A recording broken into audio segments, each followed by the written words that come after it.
ஒரு வாலிபன் துன்மார்க்கமாய் மாறி தன் தந்தைக்கு ஒரு முள்ளாகவே வாழ்ந்து வந்தான்.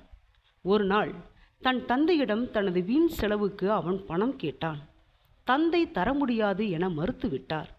மகனுக்கு மிகவும் கோபம் வந்தது. அவன் தனது கைத்துப்பாக்கியை எடுத்து தந்தையை சுட்டுவிடுவதாக பயமுறுத்தினான். மகனின் பயமுறுத்தலுக்கு அந்த தகப்பனார் சிறிதும் அஞ்சவில்லை. மாறாக சலனமற்ற முகத்துடன் அவர் அவனை பார்த்து, மகனே, உன் இஷ்டம் போல நீ என்னை சுட்டுக்கொள். ஆனால் ஒன்று, நான் இறந்த பிறகு நீ என் இருதயத்தை பிளந்து பார்க்க வேண்டும். அப்பொழுதுதான் நான் உன்மேல் வைத்திருக்கும் இணையற்ற அன்பை நீ கண்டுகொள்ள இயலும் என்றார். இந்த வார்த்தைகள் மகனின் உள்ளத்தை உடைத்தன. அவன் கண்களில் கண்ணீரை கொண்டு வந்தன. அவன் வாழ்க்கையையே மாற்றின. பிரியமானவர்களே, நீங்கள் உங்கள் பெற்றோருக்கு முள்ளாக இருக்கிறீர்களா?